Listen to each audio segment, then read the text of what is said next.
at electricity from the perspective of being a social good, it is wrong. When Thomas Edison made his discovery and lined up New York, his aim for putting all those transmission lines or distribution lines was not to supply power for free. Power cannot be for free. It cannot be subsidized. The fact that we keep subsidizing electricity in our country is a problem. Yes, we want people to afford it, but it's easier to improve the standard of living of those people so that they can afford it rather than you dropping the cost. Are we going to have stable electricity? Not in the near future.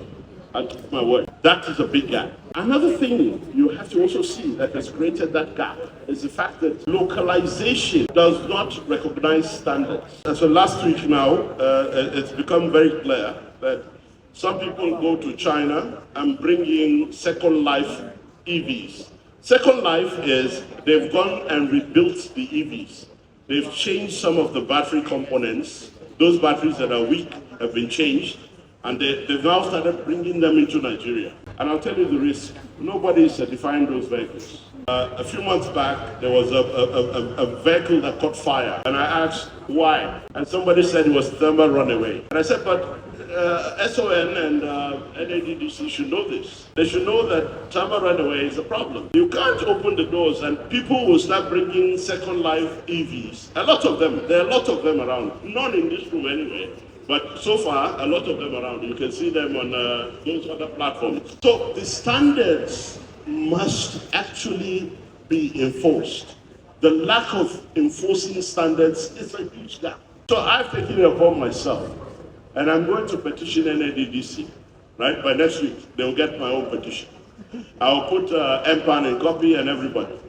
And I'll say it clearly, they are not my competitors. I'm not selling vehicles. I operate a mobility system. I have a large fleet, more than 200 on my own platform, all owned and operated. What they're doing is to the passenger. They're not cheaper than me, I'm cheaper than them. But they are endangering the lives of passengers that would one day take up their phones and use my app. So it's better for government to look at enforcing that, NADDC especially.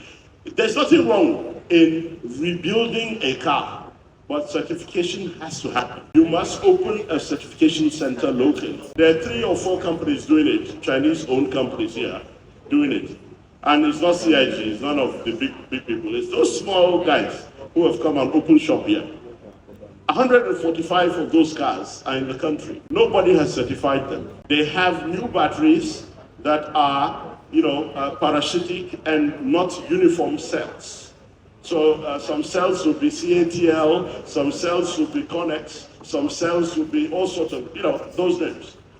And guess what? One day, the guy will be in traffic, the weather is too hot, and the passenger sitting in the back seat will become toast. We don't want that to happen. So we should really close these gaps from the electricity supply angle, right? The more vehicles come on stream, we will start to have little problems. People think charging at home is beneficial. I agree, it is good, it's cheaper, right? But it's a risk because most of our buildings, right, the wiring is wrong. Most of the buildings in our homes, the wiring is not correct. So they will be ruining your batteries. Go to the commercial charge stations and pay that little $1,000. It's cheaper than the fuel station and get charged. Yes, we have a big one. We will make a lot of money if you do that. I agree, but it's for your own good. Because I visited somebody and he had 3 EVs, all 3 plugged to the wall. I said, do you have a wiring diagram of your building? He said, no. I said, can I tell you something? I'll come and check your SOH, which is the state of health.